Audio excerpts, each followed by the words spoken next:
Hey guys, this is my 38-week update. One sec, let me reset that. So, I'm 38 weeks today, 14 days left. Hopefully it will be less than that. I'm hoping. I'm fed up and just want him here now. Like, just fed up with everything. Not just that, obviously I want to see him and everything, but can't make him come out, so, you know. Anyway, I'm going to do a belly shot first, and then there's quite a lot of changes that's been happening over the weekend, actually, so I'll actually have something to talk about, but anyway, I'll do a belly shot first. There's front of the top, and the side. And then I'm actually wearing my jeans today. Got like dry skin again. And I don't think he's actually slowly dropping because it's not as high up here. Like, it's soft and I can actually feel my actual ribs and stuff. And then it sort of goes bigger there. That's that side, and then the front, and then the other side. I mean, it's all squidgy here and then it just goes harder there.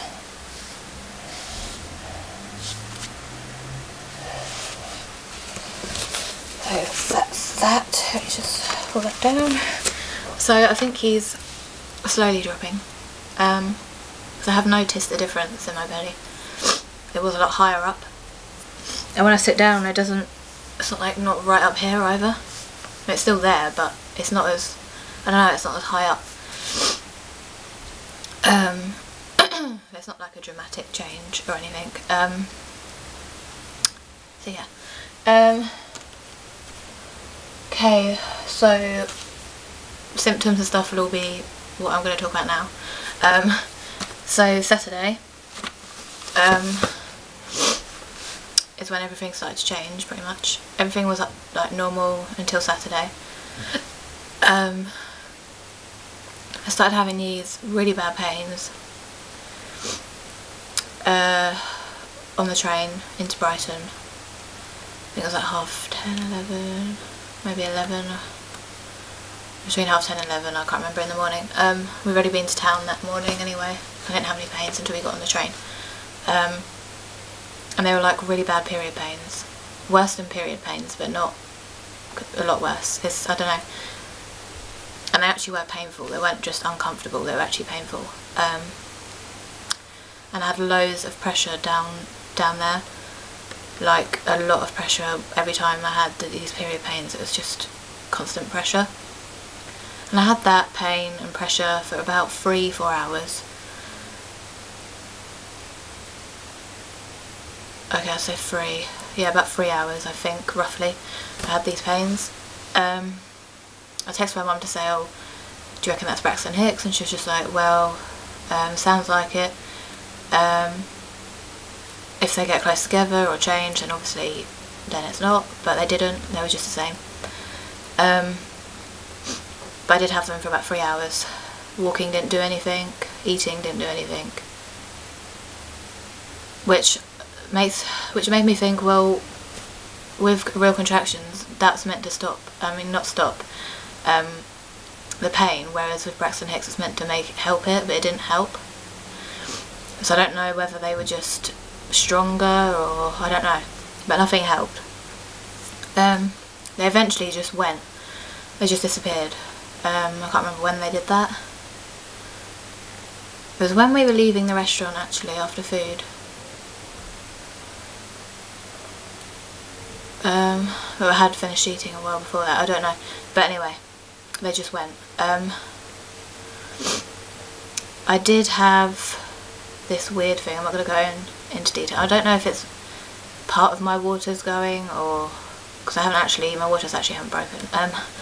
But I don't know what it was, but that may have happened, I don't know. Mum said it could have been your hindwaters. I didn't even know there was such a thing. So I don't really know. But yeah, the pains just went, and that was it. I haven't had those pains since. Those pains anyway. Like extreme, it was really painful. And a Sunday, at about 9 o'clock I think at night, I went to the toilet and there was, well, basically I lost my mucus plug, which was definitely that, and I haven't had anything like that since. So it was not like a normal cervical mucus stuff that you're meant to have. It would look like snot from your nose sort of thing, that's all I can describe it as. It was like clear and gunky, and yeah, it wasn't very nice. But that's definitely what that was.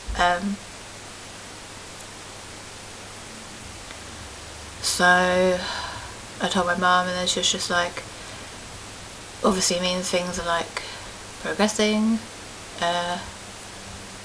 which obviously they are, because you don't just lose your plug unless your cervix has changed in some way, like thinned, or you know, it's doing something. So that's good, but it doesn't necessarily mean that I'm going to go into labour anytime soon, and I know I'm probably not.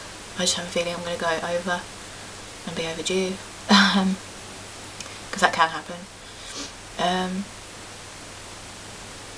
I was excited at first because I thought, oh yeah, that means there's something changing, but then I just thought, well, no, because I can have something change, like be dilated for weeks. So, but anyway, that's that. And then ever since, I think it's every night, I think, no, that night, Sunday night, I actually woke up 3 times for the toilet, and I've been only getting up once before that, so the extra pressure was really building. Last night I only woke up once for the toilet, but the nights before I'd been getting up 3 times. So I don't know whether he's, I don't know, changed his position or something, but yeah. Been doing loads of walking, like tons of walking, because that's meant to help, and plus I get bored at home. Excuse me. That's pretty much it for symptoms, so yeah. I'm just so fed up of being pregnant now. Literally. And thinking of another 14 days or more just really does not appeal to me. Especially if I go overdue, they don't induce you here until you're 42 weeks, which means I'll have an extra 2 weeks, which is really bad, but hopefully that won't happen. I've got the midwife tomorrow.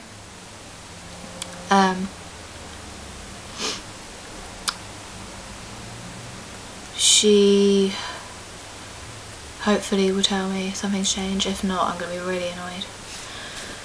Hopefully she'll say he's fully engaged this time, which would make me think he is, because to lose your mucus plug there has to be quite a lot of pressure there. I don't know. I'm hoping she'll say that. If not, I'm going to be kind of annoyed.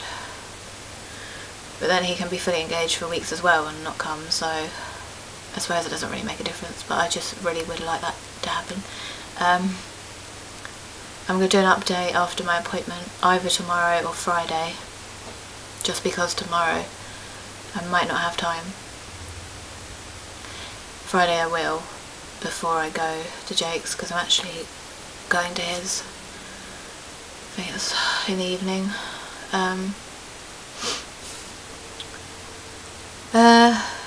Let's just hope I don't go into labour while I'm there, because all my stuff is here. But then, to be honest, it wouldn't really matter because my mum's here anyway, so she could just, you know, bring the stuff, and I'd already be near the hospital, so I suppose it would make sense for me to go into labour then. But if I go into labour Saturday, then we're kind of screwed. My mum's like 100 and something miles away again, because it's my brother's birthday thing.